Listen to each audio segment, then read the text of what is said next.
It was an extraordinary speech because it really was me. Oh, I forgot about me. Mentioning his family gets emotional. And then you get a whole load of people, a lot of the great and the good go, oh, you know, he's a good guy, he's a good guy. He's not a good guy.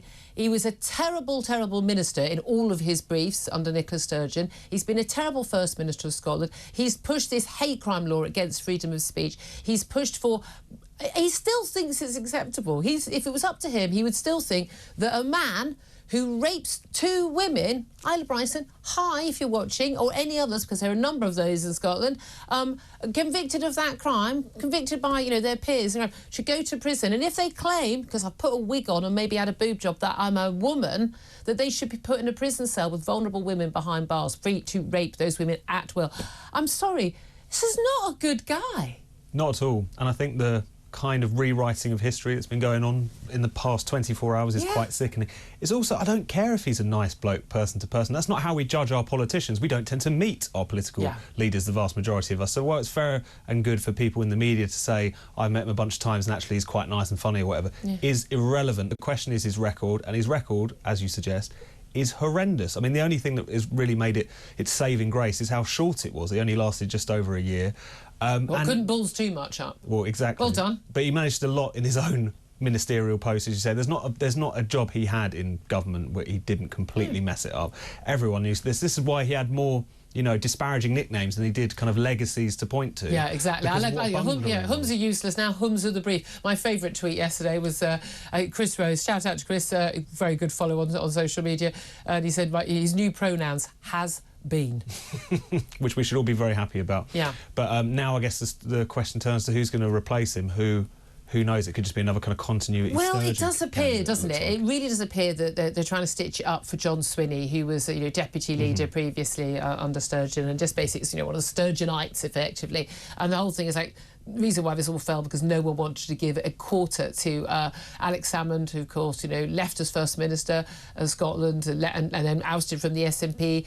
I mean, the campaign against him by Nicola Sturgeon and others, you know, over these completely spurious, you know, sex assault claims. I mean, when he was exonerated by a court of all of the claims, it's not like it didn't go to court. He went to court and he was found innocent on all charges. And the campaign that we've seen about what was going on behind the scenes there, they didn't want anything to do with him. Now he's set up his new party, it's the Alaba Party. So that meant that, you know, Ash Regan, the sole MSP, wasn't going to be doing a deal with him to vote him, to keep Humza in.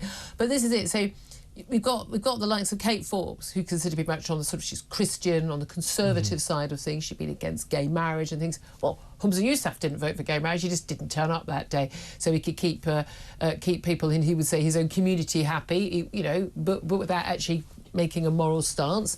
Again, progressive when it suits him, not progressive when it doesn't suit him. And so you've got a kind of a choice between those two. It does look like there's an effort to stitch it up, but it does also look like Kate Forbes is going to say, nah, I'm going to run. It seems that way, but there's also the very high chance that even if John Swinney is just kind of installed in post, that this is very much a caretaker position.